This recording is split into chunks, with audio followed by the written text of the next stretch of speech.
ఓం నమో భగవతే వాసుదేవాయ. ఆత్మబంధువులందరికీ నమస్కారం. 262వ నామం వర్ధమాన.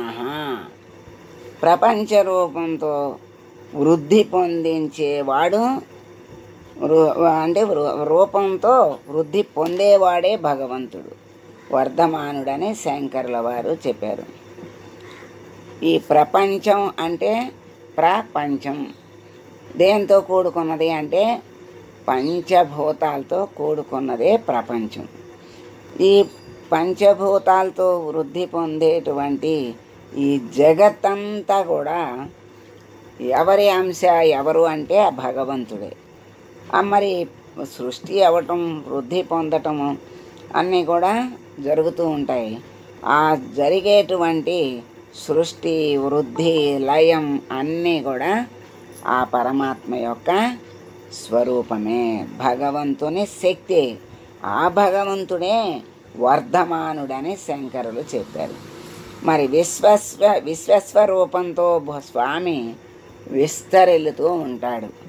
అంటే విశ్వము అనేటువంటి ఈ విశ్వమంతా, విశ్వము రూపముతో పరమాత్మ అంతటా నిండి విస్తరిస్తున్నాడు. ఎలా అంటే చిన్నగా వచ్చిన వామనుడు పెద్దగా అయ్యి విశ్వమంతా వ్యాపించడే, అలాగే స్వామి వామనావతారంలో మనకి ఆ విశ్వరూపాన్ని, విశ్వమంతా ఎలా ఆక్రమించాడో, త్రివిక్రముడై ఎలా వ్యాపించి అంతటా నిండిపోయి తనకి చాలక మళ్ళా 3వ అడుగు అడిగిన పరమాత్మ యొక్క స్థితి, ఆ వ్యాప్తి, అంతటా నిండి ఉన్నటువంటి ఎలా మనకి ప్రత్యక్షంగా చూపించాడు, ఎలా వ్యాప్తి చెందాడు, అలా విలసిల్లటం ఆయన యొక్క వైభవం. ఆ వైభవాన్ని ప్రత్యక్షంగా ఆ వామనావతారంలో చూపించాడు. మరి తర్వాత ఇదే పరాశరులు, మామూలుగా ఈయన పరాశరులు, సత్యసంధుల వారు కూడా శంకరుల వారి భాష్యాన్ని అనుసరించి చెప్పారు. అందుకని దార్శనికులు మహావిష్ణువుని ఓం వర్ధమానాయ నమః అని పూజిస్తూ ఉన్నారు. అలాంటి పరమాత్మని, వర్ధమానుడైనటువంటి ఆ పరమాత్మ గురించి ఇంకా కొంచెం తెలుసుకుందాం. వర్ధమాన అంటే అట్లా విధంగా వృద్ధి పొందుతున్నటువంటి సృష్టిలో జీవులు, సృష్టిలో ఏమున్నాయంటే జీవులు, పదార్థాలు కూడా ఆ పరమాత్మ యొక్క స్వరూపమే. మరి ఆయనే అణువులుగా దిగి వచ్చిన ఆయనే, మరి ఘనుడుగా దిగి వచ్చిన ఆయనే. అలా అణువులుగా దిగొచ్చి భూమిలో ఖనిజాలుగా ఏర్పడి వాటి నుండి మొక్కల నుండి జంతువులు, జలచరాలు, భూచరాలు, మానవులు అలా మార్పు చెంది చివరికి సృష్టి అంతా అన్ని రూపాల్లో మరి నిండి ఆ దివ్యత్వాన్ని పొందుతున్నాడు పరమాత్మ.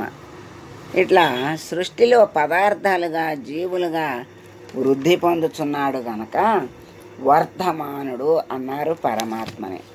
ఈ సృష్టిలో ఏమున్నాయో, ఎన్ని రూపాలుగా ఆయన వ్యక్తమయ్యాడో మనం కొంచెం తెలుసుకుందాం. స్థావరాలు, జంగమాలు అన్నారు.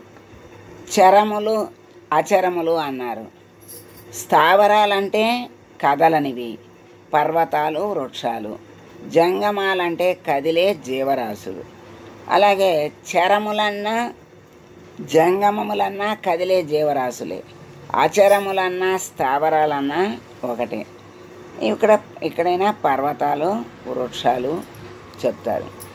సృష్టిలో ఉన్నవి వృక్షములు, పక్షులు, జలచరాలు, పశువులు, క్రిమికీటకాదులు, మనుష్యులు. ఇన్ని రకాలుగా ఉన్నాయి. మొత్తం 84 లక్షల జీవరాశులు. ఈ జీవరాశులు వృక్షాలు 20 లక్షల రకాలు ఉన్నాయి. పక్షులు 10 లక్షలు, జలచరములు 9 లక్షలు, పశువులు 30 లక్షలు, క్రిమి కీటకాదులు 11 లక్షలు, మనుష్యులు 4 లక్షలు. దీనికి వృక్షాలు 20 లక్షలు, పక్షులు 10 లక్షలు, జలచరాలు 9 లక్షలు అంటే 9 లక్షలు, పశువులు 30 లక్షలు అంటే జంతువులు అన్నమాట. క్రిమి కీటకాదులు చిన్న చిన్న క్రిమి కీటకాదులు 11 లక్షలు, మనుష్యులు 4 లక్షలు రకాలు. అంటే 4 లక్షలు 20 లక్షలు అంటే ఇవి రకములు. ఇన్ని రకాలు వృక్షాలు 20 లక్షల రకాలు ఉన్నాయి.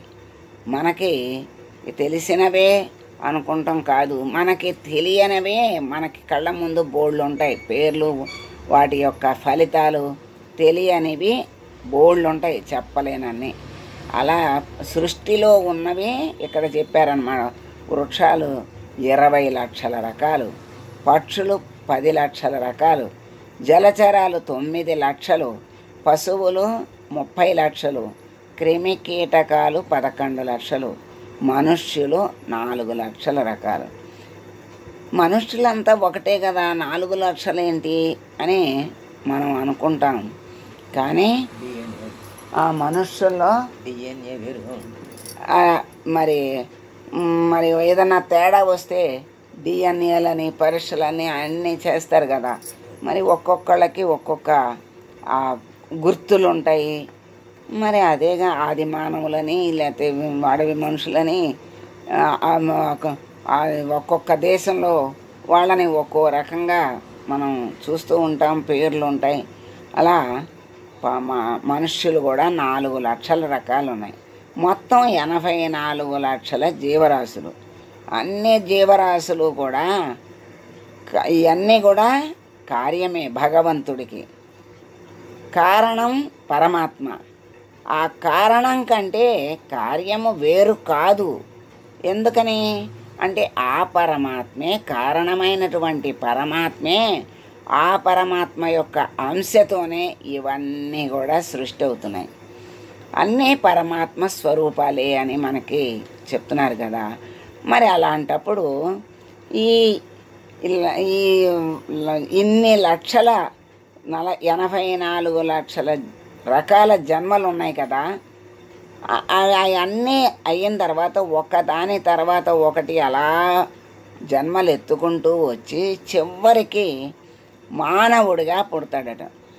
ఆ మానవ జన్మ చాలా దుర్లభము అంటారు. అంటే అది రావటమే కష్టం.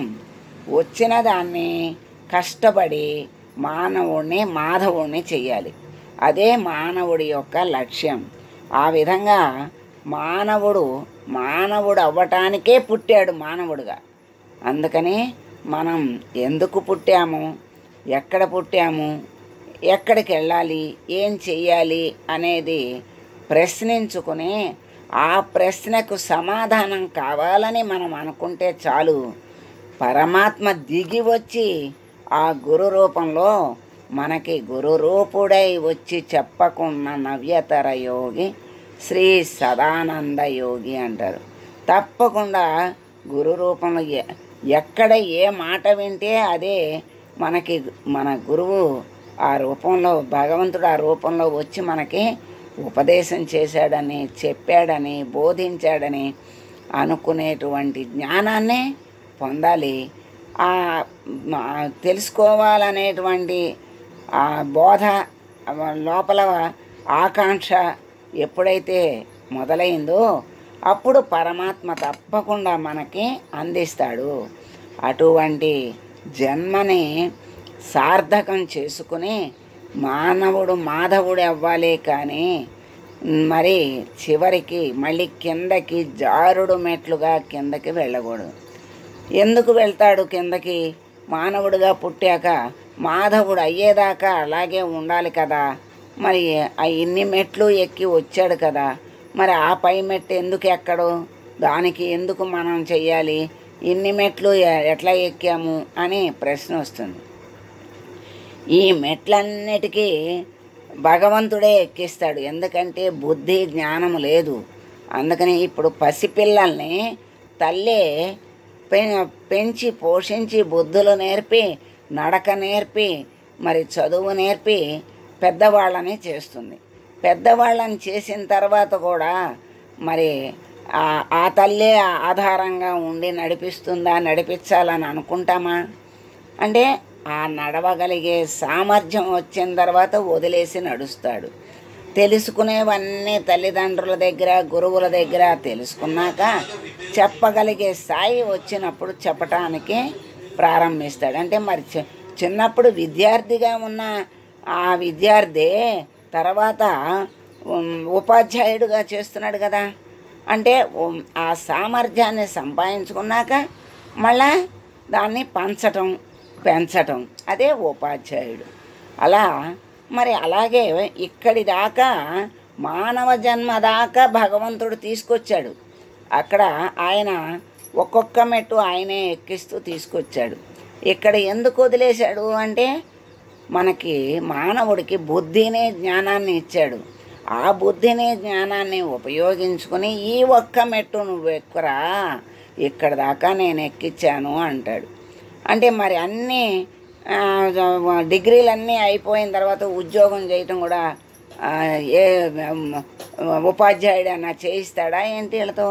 అంటే అన్నీ నేర్పాడు, చేసే శక్తి సామర్థ్యాలు వచ్చినాయి. వాళ్ళంతటా వాళ్ళు చేసి మళ్ళీ వాళ్ళే పిల్లల్ని భార్య బిడ్డల్ని మరి తల్లిదండ్రుల్ని అందరినీ పోషించే సామర్థ్యం వస్తుంది. వచ్చిన తర్వాత వాళ్ళు మళ్ళీ తీసుకోవాలి, ఆ కర్తవ్యాన్ని స్వీకరించి చక్కగా కర్మలను ధర్మబద్ధమైనటువంటి కర్మలను ఆచరించి ఆ ధర్మంతో మరి ముందుకి వెళ్ళాలి, భగవంతుడికి ప్రీతిపాత్రులు అవ్వాలి. అదే ఇక్కడ వర్ధమాన అంటే పరమాత్మ అన్ని జీవుల్ని వృక్షాల్ని అన్నిటినీ పుట్టించాడు. కానీ మానవుడికి ఈ జన్మ వచ్చింది అంటే గుర్తుపెట్టుకోవాలి, ఇన్ని జన్మలు దాటిన తర్వాత వచ్చాం ఈ జన్మకి చివరి మెట్టుకి. ఒక్క పందెం వేస్తే చాలు, మంచి పందెం, పరమపదాన్ని చేరతాం.